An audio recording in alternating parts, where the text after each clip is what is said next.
네, 오늘 저는 주신 말씀을 통해서 참된 자유라고 하는 제목을 가지고 하나님 말씀을 증거하겠습니다. 지난 주일에는 저희가 야외배를 드렸는데요. 함께 협력하시고 수고하신 모든 성도님들께 진심으로 감사를 드립니다. 그런데 이번에 야외배를 하면서 저희가 예전에 해왔던 그 장소에서 하지 못하고 조금 옆에서 우리가 예배를 드렸는데요. 왜 우리가 예전에 드렸던 장소를 예배를 못 드리는가 하면 우리 말고 먼저 온 분들이, 다른 분들이 그 장소를 선점했기 때문에 우리는 그 자리에서 예배 못 드리고 좀 옆에서 예배를 드리신 거 여러분 다 잘 아실 것입니다. 제가 이번에 야외배를 느끼면서 뭘 느꼈냐면 우리 인생 가운데서도 이 선점하는 것이 정말 중요하다는 겁니다. 무엇을 우리가 먼저 해야 할 것인가, 또 무엇을 우리가 나중에 해야 할 것인가를 제가 예배를 통해서 깨달았습니다.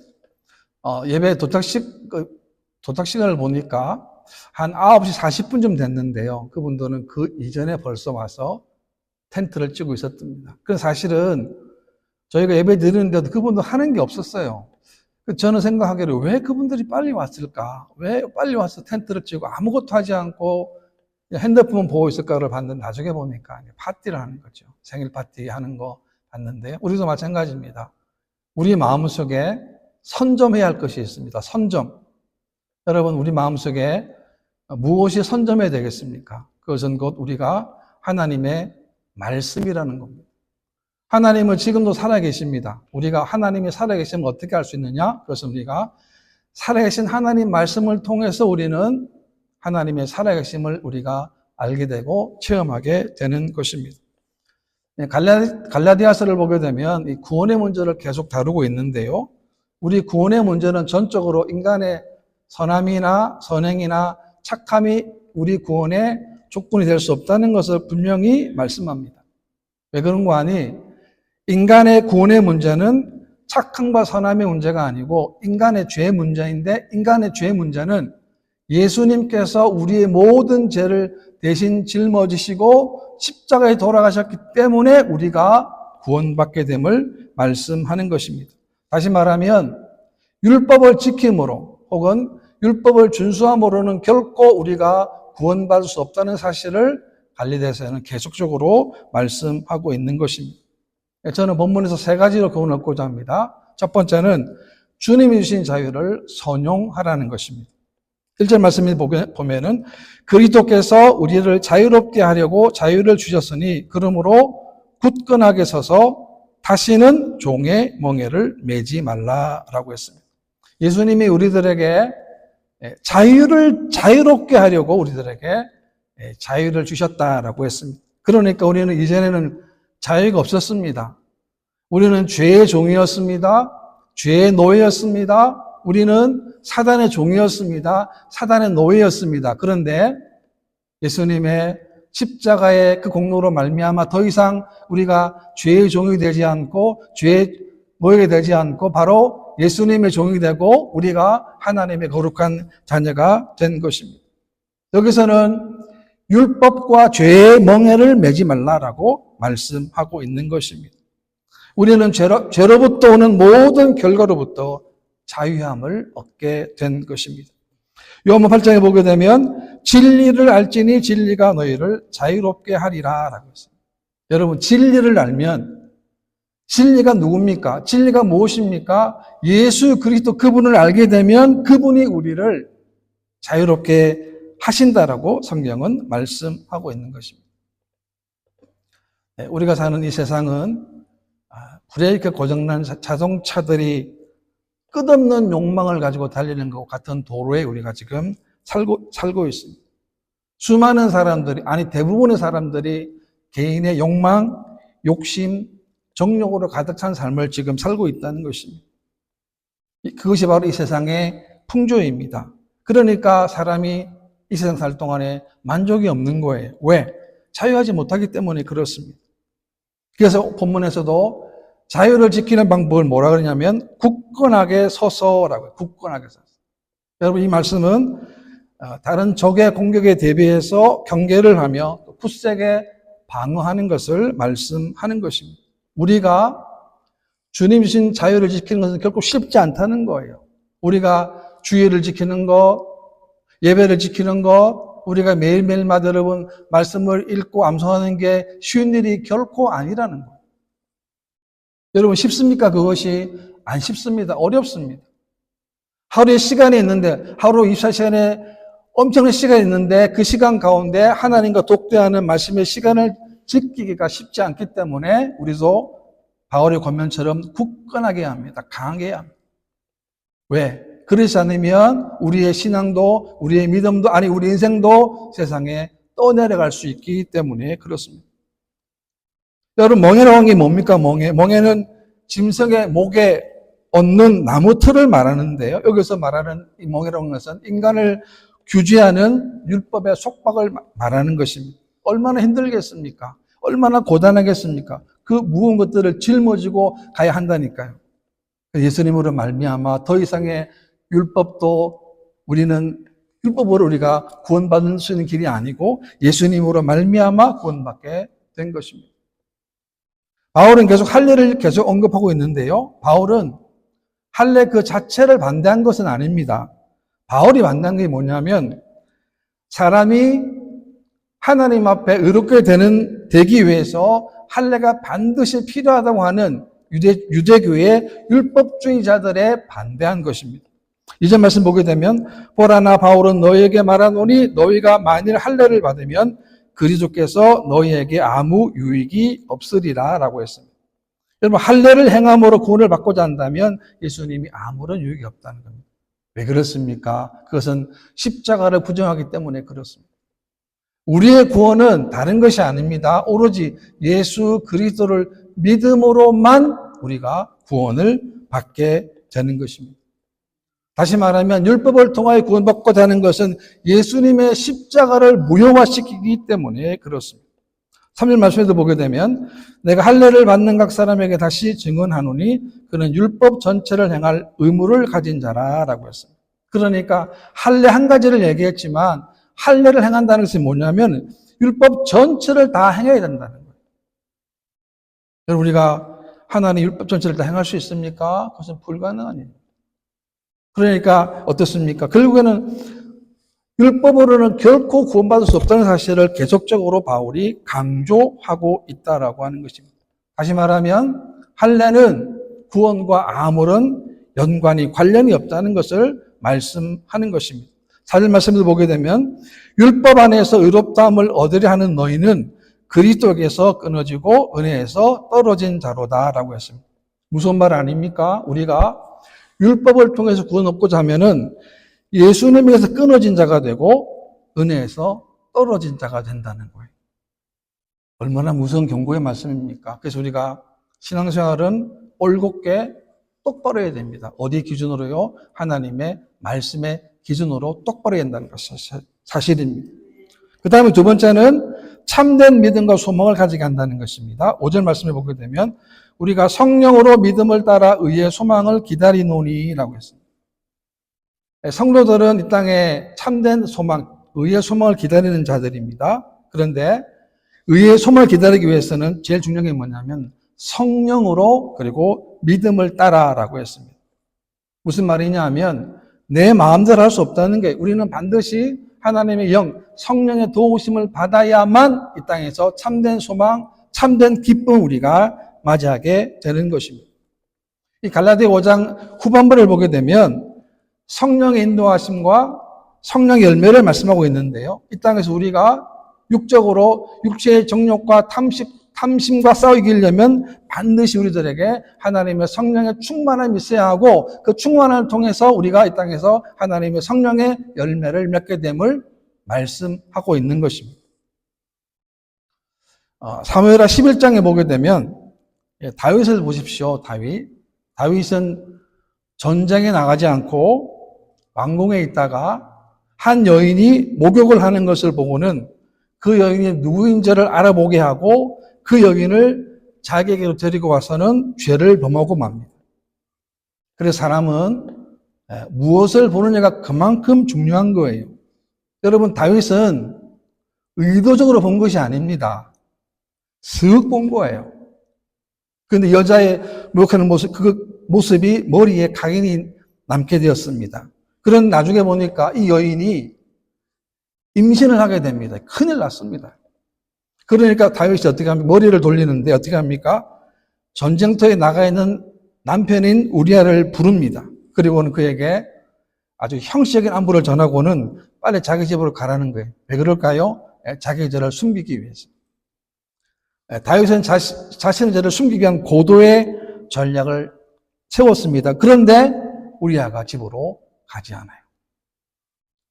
이번에는 어떻게 합니까? 우리아를 취하게 만드는 거예요. 아주 취하게 만들었는데도 불구하고 우리아가 집으로 가지 않습니다. 다윗의 계획이 실패했습니다. 여러분 여기서 보게 되면 다윗이 실패했으면 이것이 내가 너무나 큰 죄악을 범했던 사실을 깨달아야 됐는데 그 순간에도 다윗은 자신의 죄를 깨닫지를 못했습니다. 그럼 어떻게 합니까? 다윗이 요압에게 편지를 쓰는데 그 내용에 보게 되면 맹렬한 전투를 앞세워두고 우리아를 앞에 두고 너희는 뒤로 물러나서 우리아가 죽게 만들라는 거예요. 여러분 하나님 마음 합했던 다윗인데도 불구하고 이런 모습의 다윗도 있다라고 하는 것입니다. 무슨 말입니까? 우리가 이 땅에 살아갈 동안에 하나님의 성령으로 충만하지 아니하면 우리가 이런 유혹에 넘어질 수도 있다는 사실을 분명히 말씀해 주고 있는 것입니다. 여러분 성령 충만해야 합니다. 내 안에 하나님의 영으로 충만해야 합니다. 내 안에 성령으로 충만해야 합니다. 그것이 이 세상의 정욕과 싸워 승리하는 비결이 되는 것입니다. 그렇다면 왜 많은 성도들이 넘어지는가? 그것은 성령 충만하지 못하기 때문에 그렇습니다. 그래서 세상의 정욕에, 세상의 유혹에 넘어지게 되는 것입니다. 성령을 통해서 성령으로 믿음을 따라 의의 소망을 기다린다라고 했습니다. 얼마나 감사합니까? 이 땅의 소망이, 여러분 이 땅의 소망이 뭡니까? 오늘 대부분의 사람들 이 땅의 소망은 제가 봤을 때는 이런 것 같습니다. 돈을 많이 벌어요. 그리고 그것을 자식한테 주는 것. 그런 세상의 소망인 것 같습니다. 물론 자식한테 주는 건 나쁘지는 않죠. 근데 그것만 생각하는 것은 문제가 있다는 것입니다. 우리는 이 땅에서 어떤 소망입니까? 하나님 나라의 소망, 의의 소망을 이 땅에서 우리는 심고 뿌려야 하는 것입니다. 하나님의 뜻이 우리의 소망이 되어야 합니다. 하나님의 계획이 우리의 계획이 되어야 합니다. 하나님 말씀이 우리의 말씀이 되어야 합니다. 그리고 우리가 날마다 하나님을 따라가야 하는 것입니다. 여러분, 그러기 위해서 우리가 날마다 좁은 길로 가야 합니다. 좁은 문으로 가야 합니다. 여러분, 들어갈 때는 혹시라도 어려움이 있을지 모르지만 들어가고 보면 우리가 모르는 하나님이 준비해 놓으신 놀라운 은혜와 축복이 다 그 안에 있다라고 하는 것입니다. 그 사실을 알면 힘들어도 어려워도 우리는 주님 주신 이 길을 걸어갈 수 있는 것입니다. 6절입니다. 그리스도 예수 안에서는 할례나 무할례나 효력이 없으되 사랑으로서 역사하는 믿음뿐이라 라고 말씀하고 있습니다. 예수 안에서는 할례나 무할례가 구원받으면 아무런 영향이 아무런 효력이 없다는 거예요. 왜냐하면 할례를 행하는 것이 구원의 조건이 결코 될 수 없기 때문에 그렇습니다. 우리의 구원은 예수 그리스도로 주어진 것입니다. 에베소 2장 말씀 보게 되면 너희는 그 은혜에 의하여 믿음으로 말미암아 구원을 받았으니 이것은 너희에게서 난 것이 아니요 하나님의 선물이라 라고 했습니다. 이 하나님의 선물을 우리가 받았다.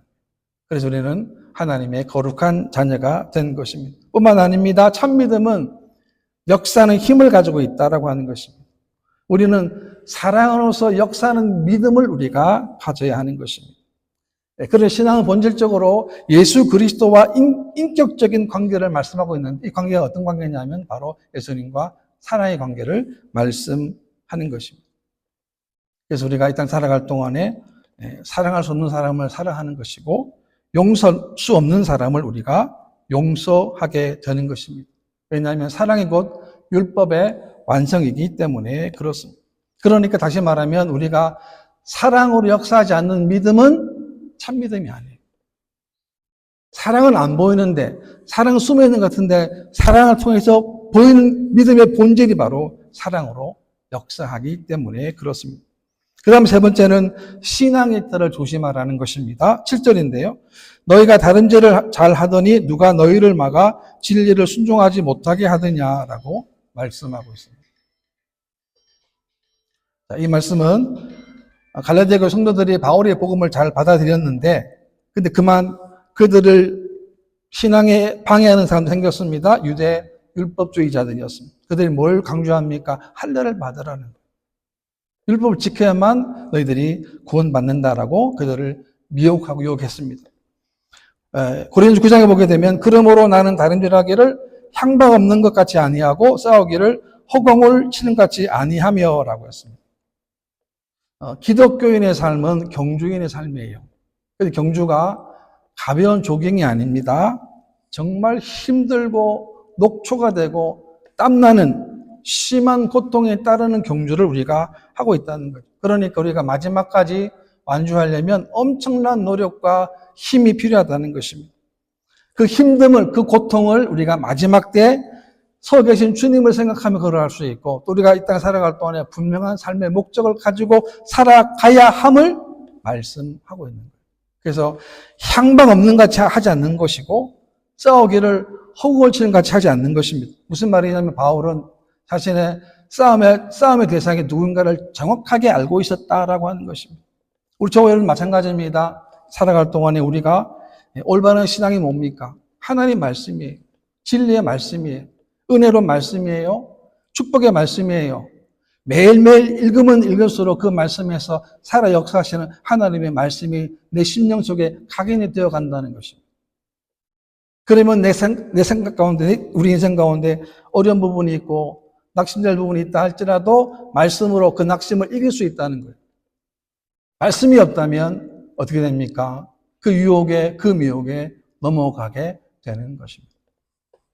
최근 한국에서 보니까 이런 참 안타까운 일이 있더라고요. 보통 서울에 보게 되면 지하철역 앞에서 이렇게 전단지를 나눠주는 분들이 많이 있지 않습니까? 이렇게. 그 중에서 어떤 전단지가 있냐면, 얼마 안 된, 정말 싼 가격으로, 돈만 내면 지방에 어디 좋은 관광지를 관광시켜 주겠다는 거예요. 근데 저는 몰라요, 사실은. 그 전단지를 보고 모이는 사람이 있었다는 거예요. 누구냐 봤더니 대부분이 다 할머님들이셨어요. 그러니까 얼마 안 되는 2만 원인가 3만 원 그 정도 안 되는 돈으로 지방 가서 하루 1박 2일, 하루 동안 어떻게 가서 관광하고 돌아오겠습니까? 생각을 한번 해보면 될 텐데, 아직까지. 그래서 어떻게 그분들은 돈을 뽑느냐 그러면, 그분들한테 건강 관련된 제품을 사도록 세 군데를 들르는 거예요. 그러니까 출발할 때 얼마 안 되는 돈인데, 가면서 돈을 그 돈보다 10배 더 쓰게 만드는. 그래서, 지금도 이런 분들 이렇게 하고 있구나. 저녁에 오니까 나중에는 할머님들이 어르신들이 피곤해가지고 그냥 다른 거 한번 둘러보고, 배 타고 한번 둘러보고는 다시 서울로 오는 걸, 유튜브 봤습니다. 우리가 잘 알아야 합니다. 조심해야 합니다. 왜? 이런 일들이, 이런 영적인 일들이 이 땅에 너무도 많기 때문에 그렇습니다. 9절 말씀에도 보게 되면 적은 누룩이 온 덩이에 퍼지느니라. 적은 누룩이지만 그것이 온 덩이에 퍼지게 된다는 것입니다. 요한일서 4장 말씀 보게 되면 사랑하는 자들아 영을 다 믿지 말고 오직 영들이 하나님께 속하여 있나 분별하라. 많은 거짓 선지자가 세상에 나왔음이라 라고 했습니다. 여러분 지금도 거짓 선지자들이 많습니다.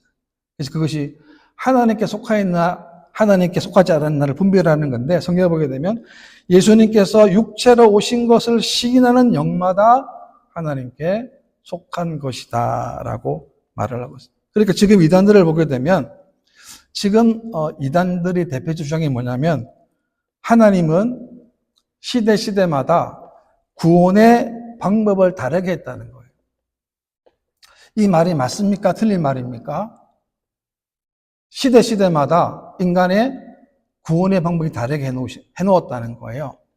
그러니까 지금은 자기들이 믿는 교주가 구원자가 되는, 메시아가 되고 구원자가 되는 거예요. 아닙니다. 틀린 말입니다. 우리의 구원은 오직 예수 그리스도 그분만이 우리들에게 영원한 구원자가 되심을 믿으시기를 바랍니다. 근데 많은 사람들이 혹한다는 거예요. 그래서 우리가 하나님 말씀을 견고하게 붙잡아야 됩니다.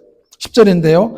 나는 너희가 아무 다른 마음을 품지 아니할 줄을 주 안에서 확신하노라. 그러나 너희를 요동하게 하는 자는 누구든지 심판을 받으리라. 이 말씀 보게 되면 설령 그 중에 성도들이, 교인들이 이단의 미혹을 당하지만 언젠가는 반드시 다 돌아올 것이라는 강한 확신을 가지고 있다는 거죠. 우리 신앙생활도 마찬가지입니다. 결과만 있는 것이 아닙니다. 우리 신앙생활도, 우리 인생도 과정이 다 있다는 것입니다. 배를 타고 바다를 나가게 되면 풍랑을 반드시 만나는 것처럼 이 세상 삶의 과정 가운데 여러 가지 어려움들, 환난들, 고통을 다 겪게 됩니다. 그 고통을 다 겪고 난 다음에 하나님께 말씀하신 것처럼 하나님의 결과를 우리가 잡게 되는 것입니다. 에베소 5장 말씀 보게 되면 세월을 아끼라 때가 악하니라 라고 했습니다. 이 말은 어떤 의미냐면 어떠한 희생과 대가를 지불하더라도 자신에게 주어진 기회를 절대로 놓치지 말라는 거예요. 왜냐하면 이 세상은 때가 악하기 때문이라고 했습니다. 지금도 마찬가지 아닙니까? 때가 넘치는 때입니다. 때가 가득 차 있다는 거예요. 우리의 시간을 누가 주신 거예요? 우리의 가정을 누가 주신 것입니까? 우리의 물질을 누가 주신 것입니까? 다 하나님이 다 주신 거예요. 어떻게 하라고요? 그것을 선용해서 하나님을 위해서, 하나님의 나라를 위해서 사용하도록 하나님 우리들에게 부어주신 하나님의 은혜고 축복이라고 하는 것입니다. 인생은 결국 길지 않습니다. 짧습니다. 그러므로 우리가 가야 할 길을 정확하게 바라봐야 짧은 생애 동안에 해야 할 뭡니까? 예수님 안에 거하는, 그분 안에 거하는, 말씀 안에 거하는 거예요. 진리 안에 거하는 거예요. 그러면 그분이 우리들에게 참된 자유를 허락해 주시는 것입니다. 여러분 믿어 승리하는 저 여러분 되시기를 주님의 이름으로 축원합니다.